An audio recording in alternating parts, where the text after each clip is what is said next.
Creepy facts you might not know about.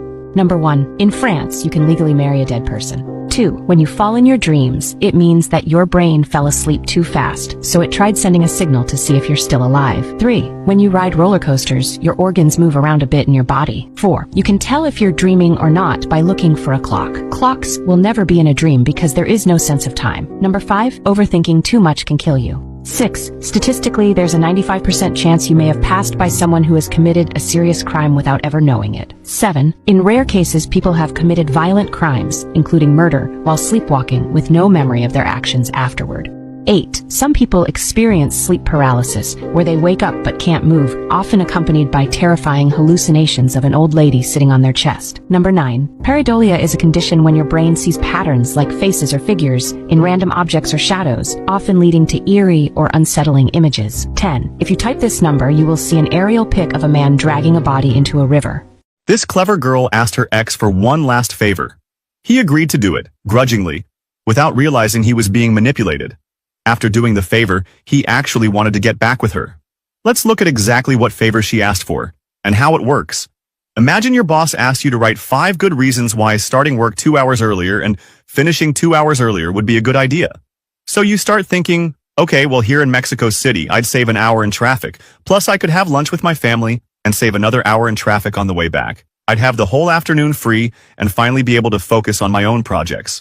Just because your boss asked, you start writing about all the advantages of starting early and finishing early.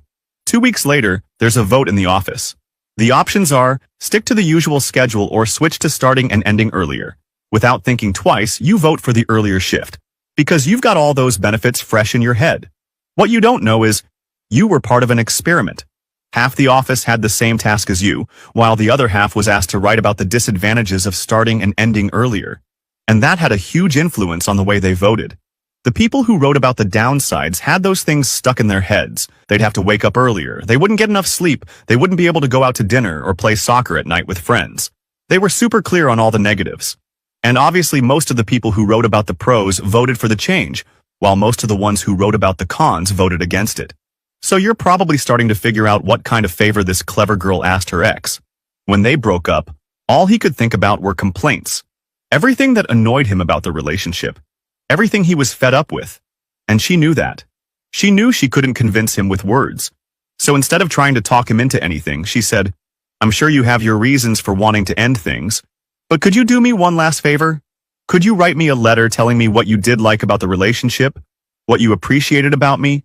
What you got out of this? Just 5 or 10 little things that meant something to you. He agreed, not realizing he was being psychologically manipulated.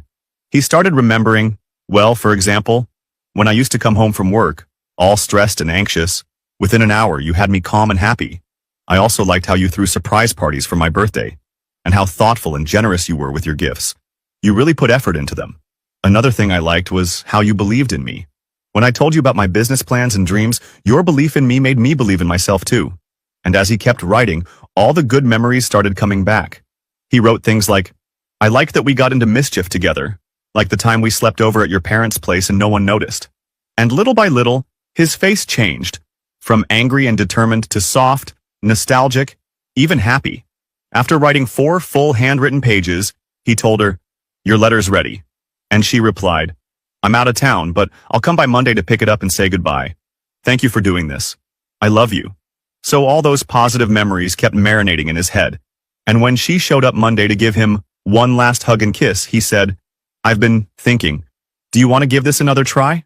Now, tricks like this do work, but only in the short term. If you want a man to truly admire you, there are no shortcuts. You've got to focus on your habits. This book isn't cheap, but man, I wish I'd read it before turning 30. It shows you how, by changing just a few key habits, you can build confidence in yourself and stop needing any tricks to win anyone over. The book is called Atomic Habits.